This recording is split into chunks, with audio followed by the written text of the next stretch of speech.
আসসালামু আলাইকুম স্যার। হ্যাঁ, ওয়ালাইকুম আসসালাম।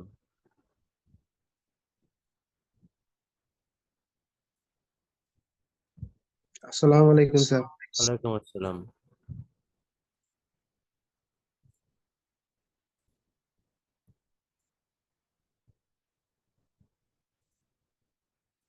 আচ্ছা, চলেন আমরা আর দেরি না করে আহ, আমাদের কাজটা শুরু করি। ক্লাসটা তো ক্লাস শুরুর আগে আজকে আপনাদেরকে যে টপিক গুলা নিয়ে আলোচনা করার চেষ্টা করব সেটা একটু বলি।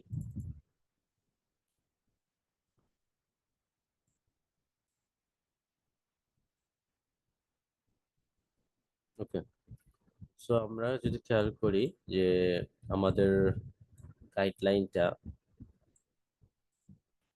সো এখানে দেখেন যে প্রফেশনালিজম যেটা মডিউলটা আছে সেটা আমাদের পড়া হয়ে গেছে। সো আজকে আমরা যে টপিকটা নিয়ে আলোচনা করব সেটি হচ্ছে ওয়ার্ক প্রোডাক্টিভিটি টুলস। তো ওয়ার্ক প্রোডাক্টিভিটি টুলস মডিউলটার আন্ডারে যেসব লেসন গুলো নিয়ে আমরা আলোচনা করব সেগুলো হচ্ছে যে এখানে আপনারা যদি দেখেন, এখানে আমরা কিছু কথা বলবো কম্পিউটার ফান্ডামেন্টালস নিয়ে, তারপরে হচ্ছে Windows operating system and file management, তারপর হচ্ছে create document using MS Word, create spreadsheet using MS Excel, using MS PowerPoint features for the workshop place, effective information search online, Excel skills to boost your productivity, create slide decks using MS PowerPoint, PowerPoint skills to boost your productivity, and lastly feedback. তো যাই হোক, এগুলা নিয়ে আমাদের কাজগুলো হবে। যেমন এগুলা আপনার ওয়াচ এন্ড চিন্তা করে দেন এই মডিউলেরই অ্যাসেসমেন্টটা করতে হবে। তো আমরা হচ্ছে যতটুকু পারি ক্লাসে ওগুলো নিয়ে একটু আলোচনা করার চেষ্টা করছি। তো প্রথম আমরা বলতেছি মডিউলটা হচ্ছে ওয়ার্ক প্রোডাক্টিভিটি টুলস, এই মডিউলটা নিয়ে আমরা আলোচনা করছি। তো যদি আমরা কম্পিউটার ফান্ডামেন্টালস নিয়ে এটা আলোচনা করি, সেই ক্ষেত্রে আমাদের আলোচনা বিষয়বস্তু হতে পারে যে basics of how computer works, যেটা ইনক্লুড করবে হার্ডওয়্যার, সফটওয়্যার এবং বিভিন্ন টাইপের বা টাইপস অফ কম্পিউটার নিয়ে। তো হার্ডওয়্যার নিয়ে যদি আমরা কথাবার্তা বলি তাহলে যেটা আসে ফিজিক্যাল কম্পোনেন্টস এর কথা চলে আসে। তো ফিজিক্যাল কম্পোনেন্টস এর কথা যদি চলে আসে তাহলে কিরকম ফিজিক্যাল কম্পোনেন্টস? একটা হচ্ছে সিপিইউ, দেন হচ্ছে র্যাম, তারপর হচ্ছে হার্ড ড্রাইভ, কিবোর্ড, মাউস, এগুলো। সো সিপিইউ মানে হচ্ছে কি? সিপিইউ মানে হচ্ছে সেন্ট্রাল প্রসেসিং ইউনিট। র্যাম মানে কি, কেউ বলতে পারবেন? স্যার র্যাম মানে র্যান্ডম অ্যাক্সেস মেমরি। র্যাম মানে হচ্ছে র্যান্ডম অ্যাক্সেস মেমোরি, এবং রোম হচ্ছে read only memory. Read memory. হ্যাঁ। তো এরপরে যেগুলো রয়েছে দেখেন যে কিবোর্ড, মাউস এবং মনিটর, এগুলোকে কিন্তু আমরা এক এক মানে জেনারেলি বা একই ক্যাটাগরিতে ফেলতে পারি। কোন ক্যাটাগরি? সেগুলো হচ্ছে পেরিফেরাল ডিভাইস। ঠিক আছে, সেগুলোকে আমরা পেরিফেরাল ডিভাইসের মধ্যে ফেলতে পারি। তো যেমন হচ্ছে কিবোর্ডটা হচ্ছে আপনার ইনপুট ডিভাইস, তাই না? ইনপুট। এবং মাউসটাও হচ্ছে কিন্তু ইনপুট, বাট মনিটরটা কিন্তু হচ্ছে আমার আউটপুট পেরিফেরাল ডিভাইস বা আউটপুট ডিভাইস। সো এটা এখন হচ্ছে সফটওয়্যারকে আমরা বেসিক্যালি দুইটা ভাগে ভাগ করতে পারি। একটা হচ্ছে সিস্টেম সফটওয়্যার আর এটা হচ্ছে অ্যাপ্লিকেশন সফটওয়্যার। সিস্টেম সফটওয়্যারটা হচ্ছে সিস্টেমটা রান করার জন্য, ধরুন আমি এই যে আমার একটা পিসি আছে। তো এই পিসিটাকে, এই পিসিটা যাতে ঠিকঠাক মতো কাজ করে বা ওপেন হতে পারে, ঠিকঠাক মতো কাজ করে বলতে কি যে অর কার্যাবলী যেগুলো করতে পারে, যেমন কি সফট এই পিসিটা যাতে অন হতে পারে, কোনো একটা কাজ করাইতে গেলে বিভিন্ন কম্পোনেন্টস এর মধ্যে যে সিঙ্কের কাজটা, সেইটা যে সিস্টেমটা বা সফটওয়্যারটা করে থাকে সেটাকে আমরা বলে থাকি সিস্টেম সফটওয়্যার। বেসিক্যালি অপারেটিং যে সিস্টেমস গুলো আছে সেগুলোই আমাদের সিস্টেম সফটওয়্যারের মধ্যে পড়ে। তো এক্সাম্পল গুলো কি হতে পারে? এটা হচ্ছে উইন্ডোজ, তারপর লিনাক্স, এগুলো। তারপরে হচ্ছে অ্যাপ্লিকেশন সফটওয়্যার, হচ্ছে আপনার বিভিন্ন ধরনের কাজ করার জন্য যে ধরনের সফটওয়্যার গুলো ইউজ করেন। যেমন আমি ধরেন কি বলতেছি যে এমএস ওয়ার্ড ইউজ করতেছেন ডকুমেন্টেশনের জন্য, স্লাইড তৈরি করার জন্য আপনি পাওয়ার পয়েন্ট ইউজ করতেছেন। হ্যাঁ, তেমনি ঠিক তেমনি গ্রাফিক্যাল অ্যানালাইসিস করার জন্য হয়তো আপনি এক্সেল ইউজ করতেছেন, এই যে এইসব, এগুলোকে আমরা বলতেছি অ্যাপ্লিকেশন বেস সফটওয়্যার।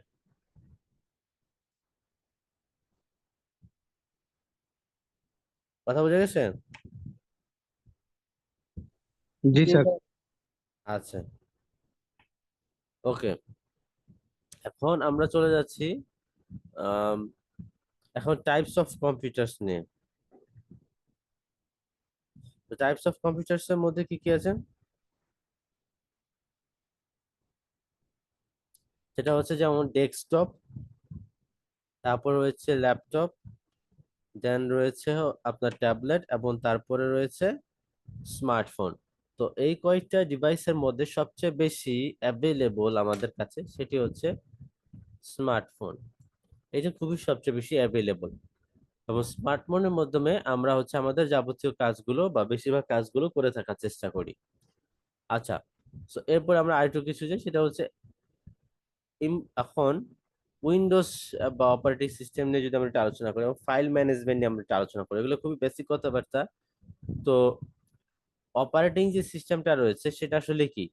অপারেটিং সিস্টেমটা হচ্ছে একটা ইন্টারফেস ইউজার এবং ডিভাইসের মধ্যে বা হার্ডওয়্যারের মধ্যে, কি একটা প্ল্যাটফর্ম বা কি একটা ইন্টারফেস, যে ইন্টারফেসের মাধ্যমে আপনার ইউজারটা কমান্ড দিলে বা ইউজার কমান্ড দিলে হার্ডওয়্যারটা সে অনুযায়ী কাজ করতে পারে, বা হার্ডওয়্যার যাতে সে অনুযায়ী কাজ করাইতে পারে এর জন্য যে সিস্টেম সফটওয়্যারটা আছে সেটাকে বলা হচ্ছে অপারেটিং সিস্টেম। আচ্ছা, এখন মেমোরি বা ফাইল ম্যানেজমেন্টের মধ্যে কি পড়তেছে? ফাইল ম্যানেজমেন্টের মধ্যে পড়তেছে একটা ফোল্ডার ক্রিয়েট করা থেকে শুরু করে তার সাব ফোল্ডার, তারপর রিনেমিং, এবং অনেক ধরনের যাবতীয় যে ডকুমেন্টস গুলো আছে সেগুলোকে মুভ করানো।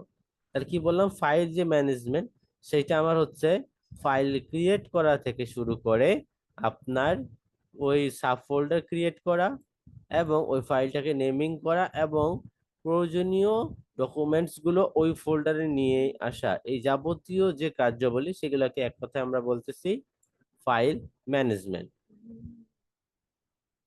আচ্ছা, তো এখন দেখেন কন্ট্রোল সি, এই যে শর্টকাটটা আছে, এই শর্টকাটটা কিন্তু আপনার কপির জন্য ইউজ করা হয়। কন্ট্রোল ভি যেটা আছে সেই শর্টকাটটা পেস্টিং এর জন্য ইউজ করা হয়। আর কন্ট্রোল এক্স যে শর্টকাটটা আছে সেটা কাটের জন্য ইউজ করা হয়। কথা বুঝে গেছে? আর আমরা জি স্যার। আমাদের যে ফাইলগুলো নর্মালি ব্যাকআপের জন্য, আমরা এই যুগে আমাদের যে ফাইলগুলো আছে এই ফাইলগুলো ব্যাকআপের জন্য আমরা নর্মালি যেটা ইউজ করি বা কমন যেটা, সেটা হচ্ছে ক্লাউড স্টোরেজ ইউজ করি। এটা হচ্ছে আমাদের কমন। আর আরো কেউ কেউ আছে যারা আসলে এক্সটার্নাল হচ্ছে ড্রাইভস গুলো ইউজ করে থাকে, যেমন ট্রান্সেন্ডের কিছু আছে বা অন্যান্য কম্পিউটার কিছু আছে, বা যারা ভিডিও এডিটিং করে বা ইউটিউবিং করে তাদের আসলে অনেক ধরনের ক্লিপ থাকে। তারা যেটা করে যে ওই ক্লিপগুলো এক্সটার্নাল ড্রাইভে তারা হচ্ছে তাদের মতো করে স্টোর করে রাখে ভবিষ্যতে, যদি সে কোনো ওই ক্লিপ নিয়ে কাজ করতে চায়। সো, তো আজকে আমরা একটু হচ্ছে দেখবো যে কিভাবে আমরা একটু এক্সেল নিয়ে একটু কাজ করি। অনেকে বলছিলেন যে তারা সম্ভবত, আমাদের কিন্তু ওয়ার্ড নিয়ে আমাদের কাজ আমি দেখাইছি, আপনাদের ভিডিওটা আছে গুগল ক্লাসরুমে আছে না? তারপরে পাওয়ার পয়েন্ট নিয়েও কিন্তু কিছু কাজ আমরা দেখেছি, যেটা গুগল ক্লাসরুমে ভিডিও আছে। তো অনেকে হয়তো বলতেছিলেন অন্যান্য সেকশনের ছেলেপেলেরা যে তারা অ্যাকচুয়ালি এক্সেল নিয়ে অতটা কাজ করে নাই বা করা হয় না আসলে এক্সেল নিয়ে। যেহেতু এক্সেল নিয়ে তো কাজ করা হয় না, সো তাদের রিকোয়েস্ট ছিল যে আমি যাতে একটা এক্সেল নিয়ে কাজ করে দেখাই। ঠিক আছে, সো এটা কিভাবে করা যায়? সো দেখেন, আমি যদি একটা এক্সেল, আমি আপনাদের এটা ওপেন করলাম, দেখা যাচ্ছে এক্সেলটা। জি স্যার। আচ্ছা, সো এখন আপনার যদি নিজেদের মতো করে কোনো কিছু জানার থাকে সেটা আপনি আমাকে বলতে পারেন, বা আমি আমার মতো করেও দেখাচ্ছি। সো দেখেন যেটা, ওকে, সো এখানে একটা এক্সেল দেখেন। এখন এই এক্সেলে সাপোজ আমি বলতে চাচ্ছি যে দেখেন, অনেকে জিজ্ঞেস করছিলেন বা আমার যেটা বলে, সাপোজ ধরেন এই যে এখানে দেখেন একটা সেল হয়েছে, কিন্তু এখানে কিন্তু একটা সেল ছিল না। এই একটা সেল এবং এই একটা সেল, এই দুইটা মিলিয়ে একটা সেল তৈরি করা হয়েছে। এটা কিভাবে করা যায় এটা জানেন? না ধরেন স্যার। এইটা হচ্ছে, আপনি ধরেন এখানে যে কয়টা সেল আছে, ধরেন 3টা 4টা বা 5টা, বা যে কয়টা মিলে আপনি একটা সেল তৈরি করতে চান, এখানে আপনি সিলেক্ট করেন। সিলেক্ট করে আপনি হচ্ছে কি করতে হবে, মার্জ করতে হবে। ধরেন এই যে আমি এখানে এটা এই করে মার্জ করলাম। মার্জ করলে দেখেন এই সব কয়টা মিলে একটা সেল হয়ে গেছে, ঠিক আছে। আবার যদি আগের অবস্থায় ফিরে যেতে চান বা ওই আগের সেলগুলো ফিরে পেতে চান, ওই জায়গায় আবার ক্লিক করবেন মার্জে। তাহলে ওই যে আগের সেলগুলো এইভাবে একটা দুইটা তিনটা চারটা পাঁচটা, এই যে 5টা সেল আবার ফিরে আসলো। আর এই 5টা সেলকে যদি মার্জ করতে চান, এই যে একটা সেলে চলে আসবে। এই যে এখানে একটা সেল চলে আসছে। এখন এখানে যদি আপনি কিছু লিখতে চান, লিখতে পারেন। এখানে ধরেন আমি একটু ক্লিক করি, ধরেন আমি লিখলাম হচ্ছে গ্রিন ইউনিভার্সিটি। গ্রিন ইউনিভার্সিটি লিখলাম। এখন কথা হলো লেখাটা হচ্ছে একদম নিচে চলে আসছে। সো এইটাকে আপনি কিভাবে হচ্ছে এই লেখাগুলোকে আবার অ্যারেঞ্জ করতে পারেন? এর জন্য যে এখানে আমার লেখার জন্য যে টেক্সটিং এর যে ফরম্যাটটা আছে, সেই ফরম্যাটটা আমরা ইউজ করব। যেমন এখানে আছে হচ্ছে টপ অ্যালাইন। টপ অ্যালাইন মানে হচ্ছে এই লেখাটা একদম উপর থেকে অ্যালাইন হবে। টপ অ্যালাইন উপর থেকে, একদম উপর থেকে। তো এই যে উপরে চলে গেল টপ অ্যালাইন। তারপরে এরপর যদি আপনি এই টপ অ্যালাইন মানে একদম উপরে, এরপর যদি আপনি এটাকে ডান দিকে সরাইতে চান, তাহলে যে রাইট অ্যালাইন দিবেন, ডান দিকে সরে যাবে। এটা যদি মাঝখানে চান, এই যে মাঝখানে দিবেন। আর যদি একদম সেটা ওটা ছিল বাম দিকে, এবার যদি ডান দিকে চান, তাহলে এই লেখাটা এইখান থেকে অ্যালাইন হবে, এই যেরকম। সো এটা ছিল টপ। টপ মানে একদম উপর থেকে। যদি এই সেলের মাঝখান থেকে অ্যালাইন করতে চান, মাঝখান বরাবর, তাহলে এই যে এই যে মাঝখান বরাবর, তখন সে মাঝখান বরাবর লিখবে। সব মাঝখান বরাবর আবার লেফট অ্যালাইন আছে, সেন্টার অ্যালাইন আছে, আবার রাইট অ্যালাইন আছে। আর যদি কেউ চান একদম নিচ বরাবর, তাহলে যে বটম অ্যালাইন, এই যে বটমের আবার লেফট, সেন্টার এবং রাইট আছে। তো বেসিক্যালি আমরা হচ্ছে আমি যেটা করি সেটা হচ্ছে সেন্টার অ্যালাইন, মিডল অ্যালাইন দিয়ে তারপরে হচ্ছে সেন্টার অ্যালাইন করে, এটা দেখতে সুন্দর লাগে। কথা বুঝে গেছে? এইভাবে আমরা হচ্ছে একাধিক সেলগুলোকে মার্জ করে একটা সেলে নিয়ে আসতে পারি। বুঝে গেছে?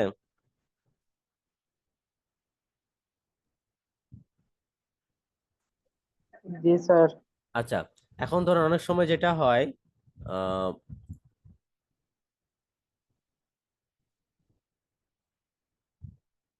ধরেন এই সেলটার মধ্যে যা লেখা আছে সেটা কিন্তু ফুল, আপনি ধরেন এই সেলটাকে আমি ছোট করে দিলাম। এই সেলের মধ্যে কিন্তু অনেক কিছু লেখা আছে যেটা আপনি ফুল দেখতে পাচ্ছেন না। তো এখন এই সেলটাকে মধ্যে যা আছে, আমি চাচ্ছি যে এই সেলের মধ্যে যা আছে ফুলটাকে সে শো করবে। এটা কিভাবে করা যাবে জানেন? একটা সেলের মধ্যে আপনার অনেক বড় লেখা লেখা হইতেই পারে, বা সেটা ফুললি শো করবে না।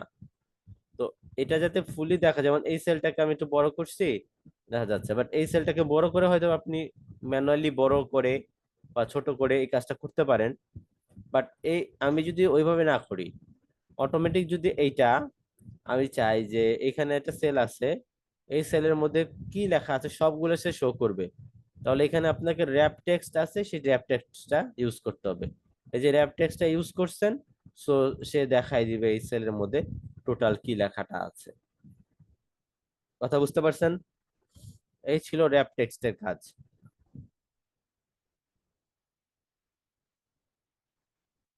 আচ্ছা, সো এখন ধরেন আহ আমরা যেটা বলতেছি, ধরেন আপনার কোনো কারণে যেটা মনে হচ্ছে যে এখন ধরেন এখানে অনেক লেখা আছে। আমি একটা জিনিস বলি, সাপোজ এই রো বরাবর ধরেন অনেক কিছু লেখা আছে। এখন আপনি সবগুলা ডিলিট করতে চাচ্ছেন, এই রো বরাবর যা আছে সব ডিলিট করতে চাচ্ছেন। তখন কি করবেন? তখন যেটা করবেন যে একটা ফুল রোকে এই রো বরাবর যা আছে সব যদি সিলেক্ট করতে চান, তাহলে ওই রো এর বাম একদম রো বরাবর বাম দিকে আপনাকে সিলেক্ট করতে হবে। সিলেক্ট করে পুরোটা সিলেক্ট হয়ে যাবে। এবার আপনি ওইটাকে ডিলিট করেন, ডিলিট চলে আসবে। সো ঠিক তেমনি কথা কলামের ক্ষেত্রেও, যদি আপনি এই কলাম বরাবর সবকিছু সিলেক্ট করতে চান, তাহলে সেটাকে এই যে ওই কলামের একদম উপরে সিলেক্ট করতে হবে। তাহলে ওই কলাম বরাবর যতগুলো সেল আছে সবগুলো সেল আপনার সিলেক্ট হয়ে যাবে। ঠিক আছে? আচ্ছা, আর যদি সব এই পেজ যা আছে এই পেজে সব সেলকে যদি আপনি সিলেক্ট করতে চান, তাহলে এই একদম টপ লেফটে আপনার এই সেলটাকে আপনি সিলেক্ট করতে হবে। ওইটাতে ক্লিক করলে আপনার সবগুলা সেল, এই যেখানে দেখতে পাচ্ছেন, এই সবগুলা সেল সিলেক্ট হবে। এরপর যদি আপনি ডিলিট প্রেস করেন, তাহলে যে সবগুলা সেলের আপনার ডিলিট হয়ে যাবে। সো এইটা ক্লিক করলে সবগুলা সেল সিলেক্ট হবে। এইটা ক্লিক করলে ওই রোয়ে কারেসপন্ডিং যত সেল আছে সবগুলো সিলেক্ট হবে। আর এইটা ক্লিক করলে ওই কলাম বরাবর যতগুলো সেল আছে সবগুলো সেল সিলেক্ট হবে। ক্লিয়ার? জি স্যার। আচ্ছা, এরপর যেটা হচ্ছে, ধরেন একটা সেলকে, ধরেন আমি একটা শীট ক্রিয়েট করতেছি। ধরেন এই শীটে নামকরণ করব কি, ধরেন ডাবল ক্লিক করলে এটা নামকরণ করা যায়, নিউ আসলাম। এখন যেটা হয়েছে, এই নিউ আসলাম, নিউ আসার পর ধরেন আমি এখানে এই আমি চাচ্ছি যে এই সেলের, আমি চাচ্ছি যে ধরেন এখানে এইগুলা যেখান থেকে শুরু হয়েছে, ধরেন নম্বর সেল থেকে আহ এই সেলে যাবতীয় যতটুকু এই কতটুকু যাবতীয় যা লেখা আছে সবগুলা যদি আমি চাই যে এই নিউ সেলের, এই নিউ শিটে 9 নাম্বার থেকে বাদ বাকি যা যা এই যেখানে লেখা আসবে সেটা টোটালি আমার এই আরেকটা এক্সেল, আরেকটা যে শিট আছে এসবিএম নামের, সেইটার এই কতটুকুর উপর ডিপেন্ডেন্ট। ঠিক আছে? তাইলে কিভাবে করব? দ্যাট মিনস এই এখানে যা যা লেখা আছে এখানেও আমি ঠিক সেম সেম লিখবো, এবং কোনো ক্রমে যদি আমার এইখানে কোনো একটা লেখা চেঞ্জ করার দরকার পড়ে, তাহলে অটোমেটিকলি ওইখানেও আমার চেঞ্জ হয়ে যাবে। দ্যাট মিনস একটা শিটের কারেসপন্ডিং কিছু সেলগুলোকে আরেকটা শিটের ওই কারেসপন্ডিং সেলের উপর ডিপেন্ডেন্ট করা। তাহলে কিভাবে করা যায়? এটা যেভাবে করবেন, ধরেন আপনি এখানে 9 নাম্বার সেলে এই যে এখানে যাবতীয় যা লেখা আছে সবগুলো এখানে, তাহলে আপনি যেটা করছি যে এখানে লিখলাম, লেখার পর এখানে যখন আমি ফর্মুলা লিংক করব, লিংকের জন্য বা যাবতীয় যাই করে না কেন আপনাকে ফর্মুলা লিখতে হবে। তো ধরেন আমি ইকুয়াল লিখলাম, ইকুয়াল চিহ্ন দেওয়া মানে হচ্ছে ফর্মুলা, ফর্মুলা আমি দিচ্ছি, সে বুঝবে যে আপনি এখন যা লিখবেন সেটা ফর্মুলার মধ্যে পড়ছে। এটা হচ্ছে ইকুয়াল চিহ্ন। আচ্ছা, এখন এইটা, এই সেলটা কোন শিটের সাথে লিংক করবে? আমি বললাম এসবিএম শিটের সাথে লিংক করবে। সো ওই শিটের নামটা আগে লিখতে হবে। লিখে দেওয়ার পর শিটের নামটা যখন লিখে দেওয়া শেষ হবে, এরপরে একটা এক্সক্লেমেটরি চিহ্নটা দিতে হবে। এক্সক্লেমেটরি চিহ্ন, তার মানে এইভাবে আমরা ডিক্লেয়ার করে দিলাম কোন এক্সেল শিটে সে হচ্ছে গিয়ে কোন এক্সেল শিটকে সে হচ্ছে মানে ইম্পর্টেন্স দিবে, বা কোন এক্সেল শিটকে সে লিংক করবে। এক্সেল শিটের নামটা যখন আমি দিয়ে দিলাম, এরপরে আমাকে বলতে হবে সেলের। তো প্রত্যেকটা সেলেরই কিন্তু এক একটা মানে অ্যাড্রেস আছে। তো সাপোজ ধরেন এই যে সেল আছে, এই সেলের একটা অ্যাড্রেস আছে। কিভাবে? যে দেখেন এইটা হচ্ছে আমার এ কলামের আন্ডারে পড়ছে এবং 10 নাম্বার রো এর মধ্যে পড়ছে।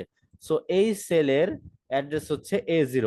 ঠিক তেমনি ভাবে এরকম প্রত্যেকটা সেলের এক একটা অ্যাড্রেস আছে। ঠিক আছে? সো এই সেলের অ্যাড্রেসটা কত? এই সেলটা হচ্ছে জি কলামের আন্ডারে 11 নাম্বার রোতে। সো এইটার অ্যাড্রেসটা হচ্ছে G11। সো এখন এইটার অ্যাড্রেসটা হচ্ছে A9। সো আমরা লিখে দেই যেখানে A9। তাহলে এই যে দেখেন ওইখানে যখন আমি সিলেক্ট করলাম, এই যে এখানে যখন আপনি সিলেক্ট করবেন তখন, বাট আমি যে এখানে সিলেক্ট করতে চাচ্ছি এই সেলটা, সো এই সেলটা যখন আপনি সিলেক্ট করবেন তখন এটার মধ্যে অটোমেটিকলি চলে আসবে, অটোমেটিকলি চলে আসবে। বাট এখানে আপনি নিজের এখানে অটোমেটিক চলে আসছে, তো এটা আমি ইয়া করে দিই, A9 হবে।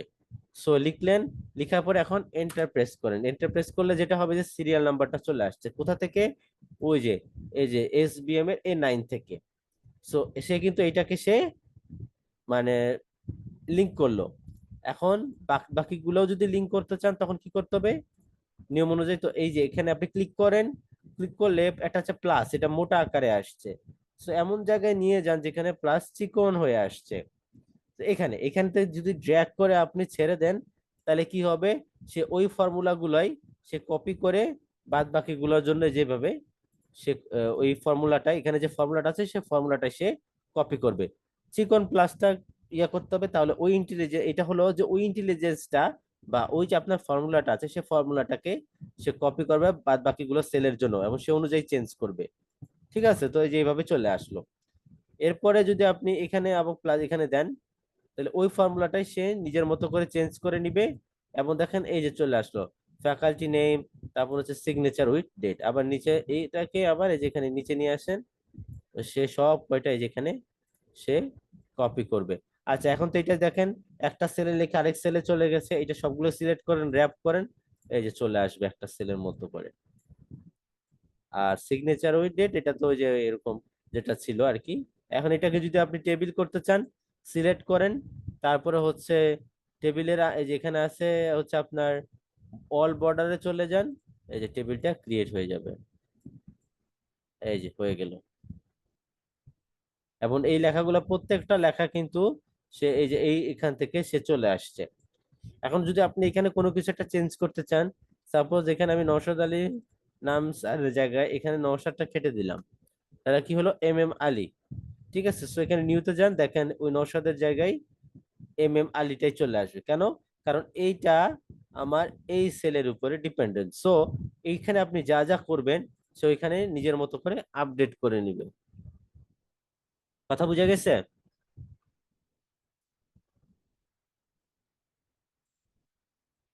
জি স্যার। আচ্ছা, এখন ধরেন আপনি একটা এক্সেল শিট কিভাবে, মানে স্প্রেডশিট বলা হয়, যাতে করে আমরা কি করে একটা লিংক শেয়ার করলে একটা গুগল শিট চলে আসে এবং তখন ওইটার অ্যাক্সেস থাকলে সবাই হচ্ছে কি করে একই একই সাথে অনলাইনে থেকে ওই এক্সেল শিটের বিভিন্ন অংশ নিয়ে তারা কাজ করতে পারে। তো এই স্প্রেডশিটটা কিভাবে তৈরি করা যায়? সাপোজ এটা হচ্ছে আমার একটা এক্সেল শিট।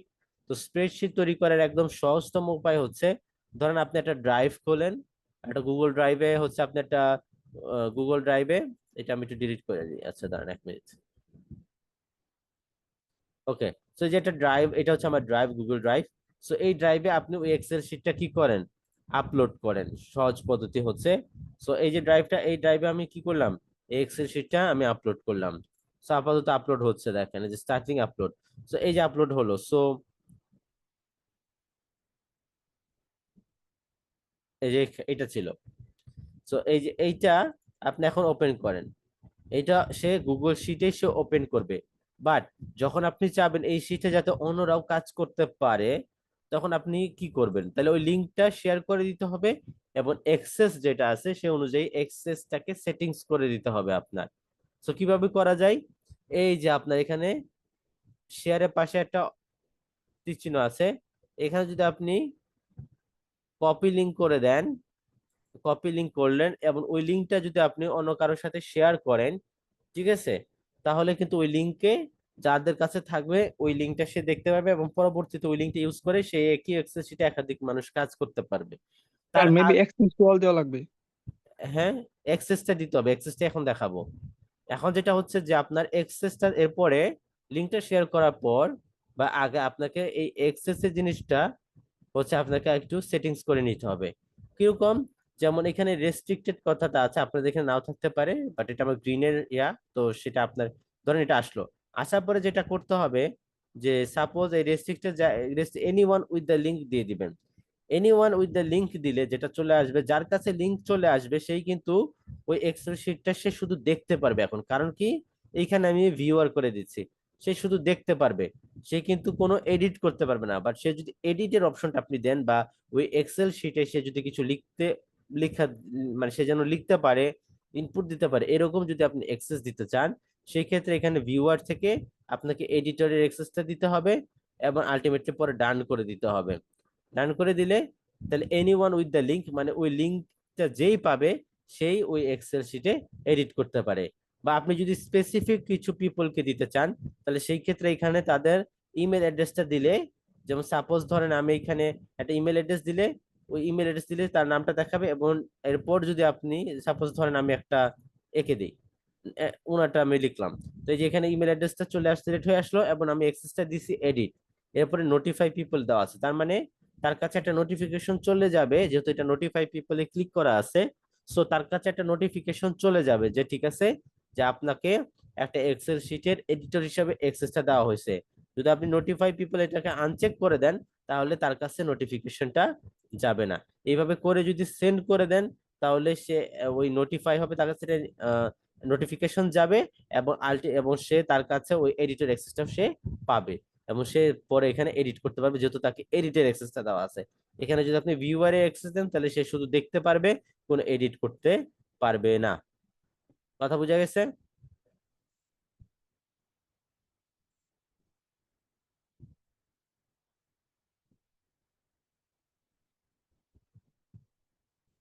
কথা কি বুঝতে পারছেন? জি স্যার। ওকে। জি স্যার।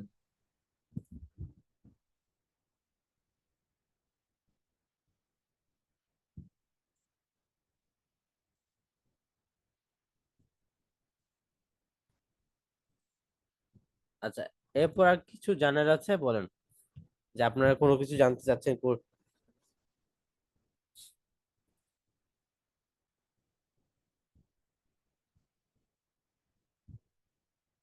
কোনো কিছু জানার নাই?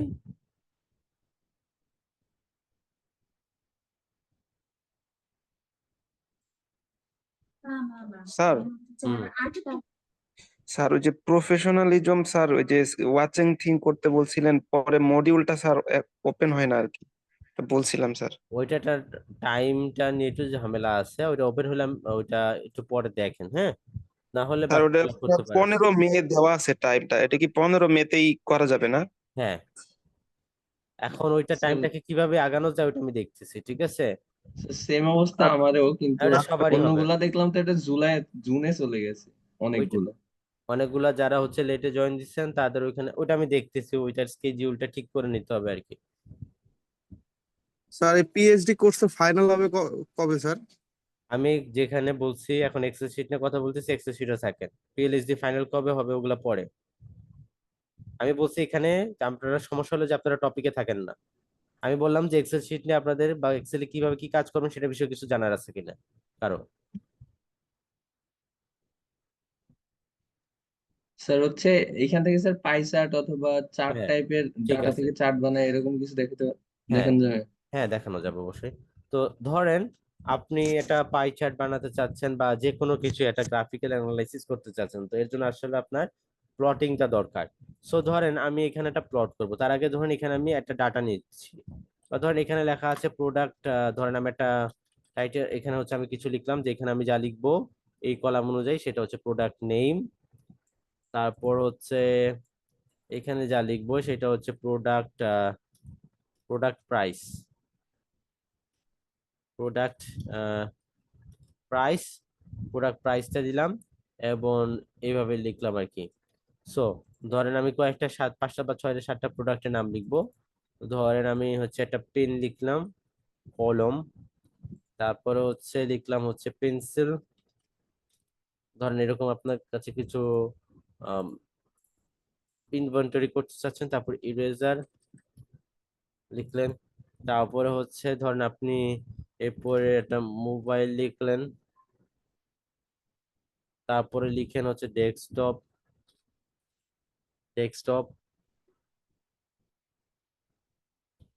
এরপরে ধরেন আপনারা কি লিখবেন, ধরেন ট্যাবলেট, ঠিক আছে, এরকম লিখতে হবে। তো পেনের দাম ধরেন আপনার 10 টাকা, যা লেখা হয়েছে প্রোডাক্টের প্রাইস সব টাকা অনুযায়ী। পেন্সিলের দাম ধরেন 10 টাকা, ইরেজারের দাম ধরেন 10 টাকা, বা আমি তো চেঞ্জ করে লিখি ধরেন 5 টাকা। মোবাইলের দাম হচ্ছে ধরেন 10,000। ডেস্কটপের যেটা বানিয়েছেন সাপোজ ধরেন সেটা আপনি 60,000 দিয়ে বানিয়েছেন, এবং ট্যাবলেটটা হচ্ছে 35,000। আচ্ছা, এরকম করলেন। এখন এইটাকে যদি আপনি একটা চার্টের মাধ্যমে রিপ্রেজেন্ট করেন, সো যতটুকু ডাটা নিয়ে আপনি একটা গ্রাফ বানাতে চাচ্ছেন, তো এটা পুরোটা সিলেক্ট করতে হবে। সিলেক্ট করার পর ইনসার্টে যান। ইনসার্টে গেলে এখানে বিভিন্ন ধরনের রেকমেন্ডেড চার্ট আছে, বা এগুলো আপনি ইউজ করতে পারেন। সো এখানে যদি আমি একটু খেয়াল করে দেখি, যে ধরেন আমি এখান থেকে এতটুকু সিলেক্ট করলাম, করার পরে আমি এই যে এখানে বার চার্ট আসছে, এই বার চার্টটা হচ্ছে যে একদম কলাম ওয়াইজ আপনাকে হচ্ছে দেখাবে। সো এটা হচ্ছে 2D কলাম। সো এই যে এখানে যান, এখানে আপনাকে 2D কলাম দেখাবে, ঠিক আছে, যে 2D। এখানে পেন এবং পেন্সিলে দেখাচ্ছে না, কারণ এগুলো হচ্ছে আমি খুবই ছোট ডাটা নিচ্ছি এগুলোর তুলনায়। তো যদি আপনি ওরকমই নেন তাহলে এখানে একটু আমি চেঞ্জ করি ডাটার মধ্যে। সাপোজ আহ ধরেন আমি এখানে একটু ডাটাগুলো বাড়িয়ে দিলাম, বাড়াই দিই, নাহলে আসলে দেখা মুশকিল হয়ে যাবে, বা এগুলোকে আমি কমাই দিই। সাপোজ ধরেন এগুলোকে আমি ডলার আকারে রাখি বা যেটাই হোক, আপনি জাস্ট ধরেন ডাটাগুলো যে একদম রিয়েলিস্টিক হইতে হবে এমন না, জাস্ট আমি প্লটের জন্য দেখাচ্ছি, এই জন্য আহ এরকম দেখালাম। আচ্ছা আসলো। সো এখান থেকে এতটুকু সিলেক্ট করেন, এই যে বার চার্টের এখানে কিছু ক্লিক করেন, এই যে দেখেন চলে আসবে। এইটা হচ্ছে এটা হচ্ছে আপনি ধরেন এখানে যেগুলো হচ্ছে কলাম ওয়াইজ আপনার হচ্ছে হাইটটা চেঞ্জ হবে ভ্যালুর মাধ্যমে, ঠিক আছে? হাইটটা চেঞ্জ হবে ভ্যালুর মাধ্যমে। সো আপনি ধরেন এটা হচ্ছে আবার 3D কলাম, এটা একটা 3D ফিল দিবে, ঠিক আছে? 3D ফিল দিবে, এই যে 3D মতো। সো ধরেন আপনি যে কোনো একটা কিছু সিলেক্ট করেন, সিলেক্ট করলেন, এখন সিলেক্ট করার পরে এই যে চারটা আসলো, এই যে বার চারটা আসলো, বা এই চারটা গুলোকে আপনি আবার বিভিন্ন কাস্টমাইজ করতে পারেন, ঠিক আছে? এখানে আপনি এখান থেকে আবার হচ্ছে বিভিন্ন টাইপের নিয়ে আসতে পারেন, যেটা আপনার কাছে ভালো লাগে, ঠিক আছে?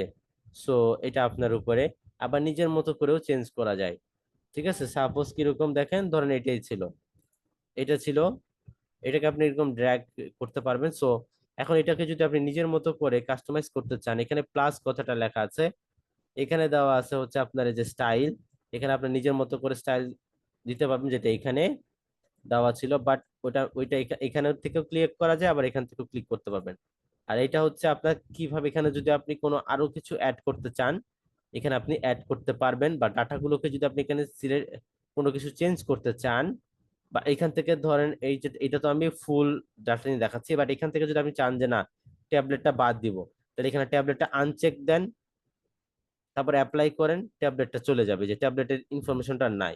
আবার যদি ট্যাবলেটটা দেখাতে চান, এখানে চেক দেন, অ্যাপ্লাই দেন, দেখেন এই যে ট্যাবলেটটা আবার চলে আসবে। সো এখান থেকে আপনি যে কোনো কিছু আপনি হচ্ছে কি করতে পারবেন, সিলেক্ট করতে পারবেন বা দেখাতে পারবেন, আবার নাও, আবার আলাদা আলাদা ভাবে দেখতে পারবেন, এই যে মোবাইলটা এখানে কোনটা দেখাচ্ছে, পেন্সিলটা কোনটা, পেনটা কোনটা, ঠিক আছে? এরকম আর কি। সো নেম গুলা এখানে আপনি নেম, এই যে এখানে নেম দেওয়া আছে, এখানে যাই হোক, এখানে আমরা পরে দেখতেছি, একটা একটা করে আসি।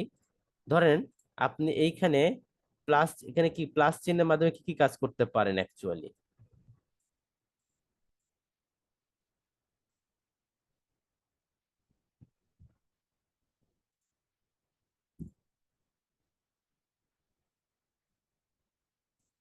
আচ্ছা, তো কি কি কাজ করা যেতে পারে? তো আপনি যদি সাপোজ এখানে আজকে এক্সেস, যে এটা এক্সেস, এক্সেসটা মানে হচ্ছে এই যে এই এক্সেস, এক্স এক্সিস,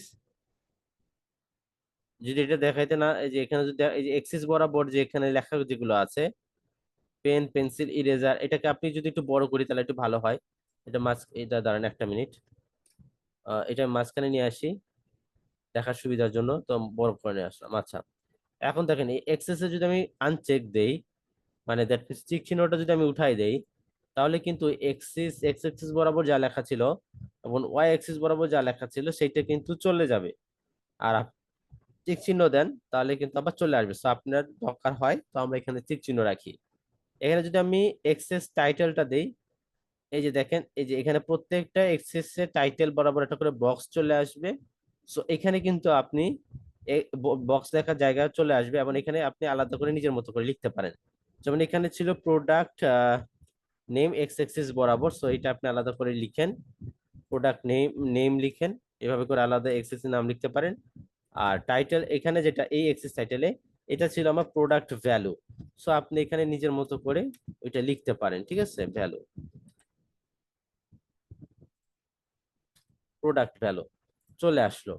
তো প্রোডাক্ট নেম এবং হচ্ছে প্রোডাক্ট ভ্যালু।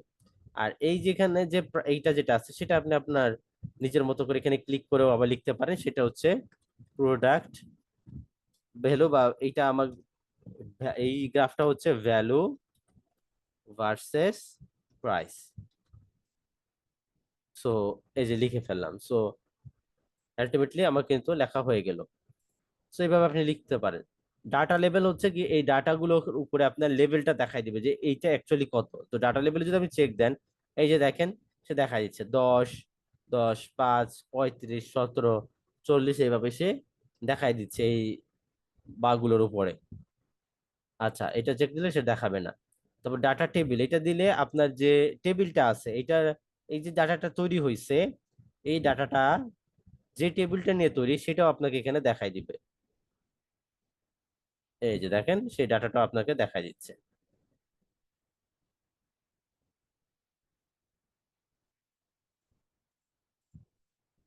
আচ্ছা, সো যে টেবিলটা না লাগে এখানে আনচেক দিয়ে দিবেন, টেবিলটা চলে যাবে। তারপর ইরর বার্স, এইটা হচ্ছে আমাদের দরকার নাই আপাতত, এটা অন্য একটা কনসেপ্ট। তো গ্রিড লাইন, গ্রিড লাইন হচ্ছে কোনটা, এই যে গ্রিডটা লাইন দেখা যাচ্ছে, যদি আপনার এই গ্রিড লাইনটা দরকার না পড়ে এটা আনচেক দিয়ে দেন, এই যে গ্রিড লাইনটা দেখাবে না, সেক্ষেত্রে তখন ডাটা লেভেল ইউজ করে দেখাইতে পারেন। ওকে, তারপর লেজেন্ডটা হচ্ছে কি, এই যে প্রত্যেক, এই যে এরকম লেজেন্ডটা হচ্ছে কি, লেজেন্ড যদি দেন এই যে নীলগুলো অ্যাকচুয়ালি কি বুঝাচ্ছে সেটা বুঝায়, যে নীলগুলো অ্যাকচুয়ালি বুঝাচ্ছে প্রোডাক্ট প্রাইস। এই যে নীল যেটা হচ্ছে এই যে হাইট বরাবর, তো সেটা এই যে লেজেন্ড দিয়ে প্রকাশ করা। যদি অনেক কিছু থাকতো তাহলে তখন সেটা আলাদা রকম হইতো, সেটা পরে দেখা যাবে। তারপর ট্রেন্ড লাইন, ট্রেন্ড লাইনটা হচ্ছে এই যে আপনার প্রাইস গুলো যে বাড়তেছে সেটার একটা ট্রেন্ড দেখাচ্ছে, অ্যাকচুয়ালি ওভারঅল জিনিসটা কি। সো এটা আমার আসলে তেমন একটা দরকার পড়ে না। সো এই হলো অবস্থা, এটুকু বোঝা গেছে।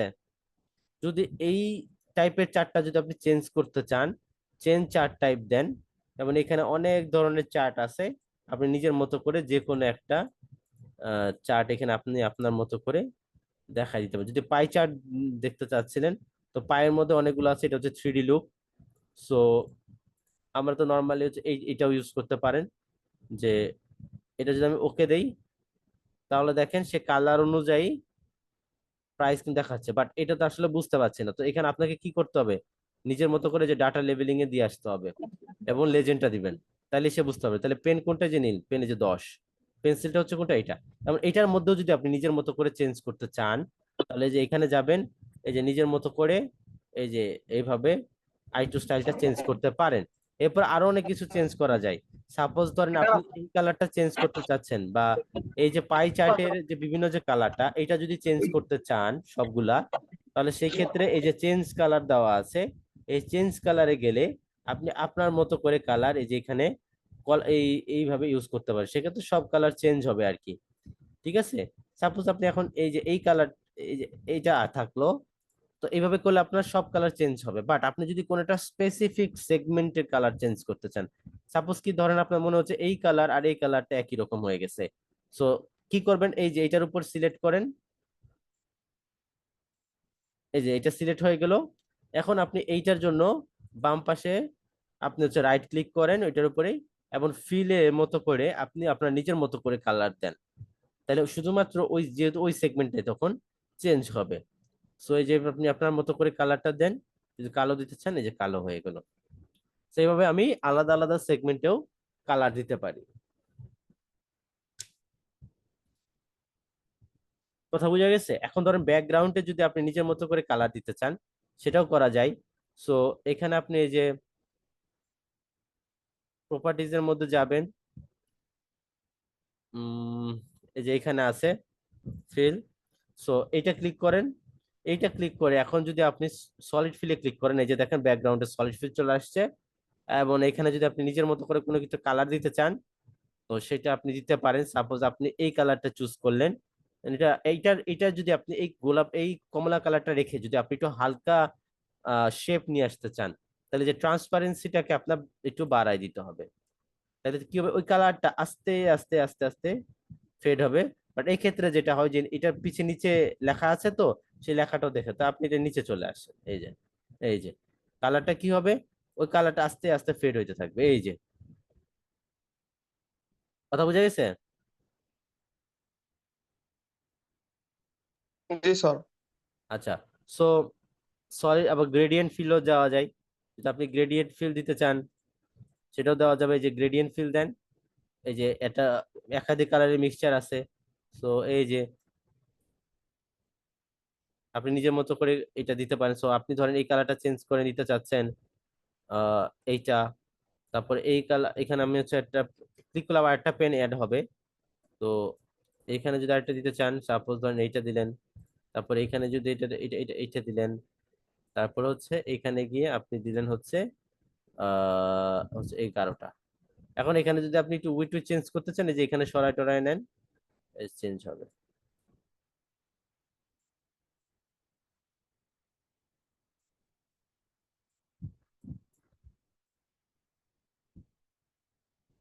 এই, ঠিক আছে।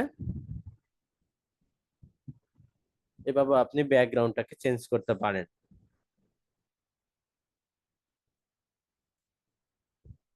বর্ডার যদি দিতে চান, এই যে বর্ডার চলে আসবে চারপাশে, এই যে বর্ডার চারপাশে চলে আসবে।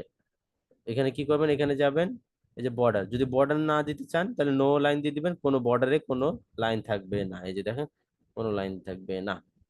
সো আপনি নিজের মতো করে কাস্টমাইজ করতে পারেন। সলিড লাইন দিতে পারেন, সলিড লাইন দেওয়ার পরে এরপর আপনি বর্ডারের কালারটা চেঞ্জ করতে পারেন, তো কালো দিতে পারেন, এই যে কালো দিয়ে দিলাম। বুঝা গেছে? স্যার। জি স্যার। আচ্ছা, সো এইটুকুই ছিল। সো আপনাদের তো 10টা 20 স্যার, পর্যন্ত ক্লাস, তাই না? হুম। স্যার আমাদের তো আমরা তো বাসায় আছি স্যার, আমার ক্লাস আর নেক্সট ক্লাসে যাইতে হবে, একটু ছেড়ে দিলে ভালো। হ্যাঁ, আমি ছেড়ে দিব এখন। তাহলে হচ্ছে যে এটা ক্লাসটা, আজকে ক্লাসে এ পর্যন্ত। আহ, আশা করি এইটুকু কাজগুলো নিয়ে আপনারা হচ্ছে কাজ করতে পারবেন। আরেকটা জিনিস জাস্ট একটু শিখাই দিই, যদি যোগ করতে হয়, ধরেন এখানে সবকটা যোগ করতে চাচ্ছেন, তাহলে এই যোগ করার জন্য ফর্মুলা লিখতে হয়। সেটা হচ্ছে আপনি এখানে ইকুয়াল দিয়ে সাম লিখতে পারেন। সাম দিয়ে এই সাম ফাংশন যেটা ইউজ করবেন সেটা হলে কি, শুরু থেকে শেষ পর্যন্ত যা আছে সব হচ্ছে আপনার যোগ করবে সিরিয়ালি। তো শুরুটা যদি আপনার, এবং সেক্ষেত্রে শুরু এবং শেষটা হচ্ছে আপনার ডিফাইন করে দিতে হয়। তাহলে শুরুটার সেলের শুরু কত, কে 11, আপনি এখানে যদি সিলেক্ট করেন তাহলেও চলে আসবে, এবং এই যে এখানে কে 11 চলে আসলো।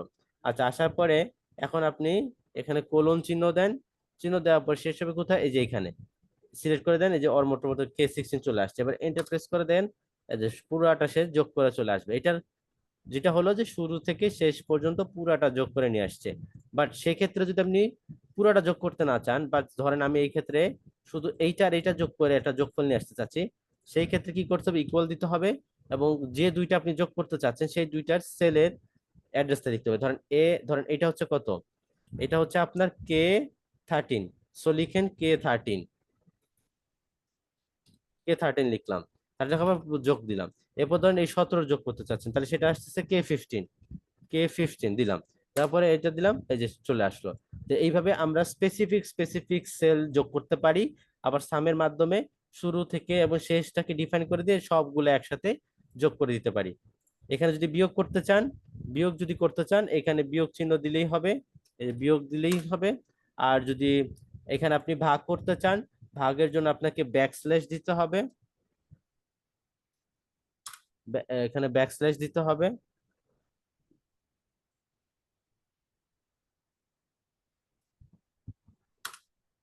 এই যেটা, এটা দিতে হবে। আর যদি গুণ করতে চান, তাহলে হচ্ছে আপনাকে অ্যাস্টারিস্ক চিহ্নটা ইউজ করতে হবে। কথা বোঝা গেছে? এরকম আরো অনেক ধরনের ছোটখাটো আহ, হচ্ছে ফাংশন আছে। তো এগুলো আপনি হচ্ছে নিজের একটু এক্সপ্লোর করে দেখতে পারেন, ঠিক আছে?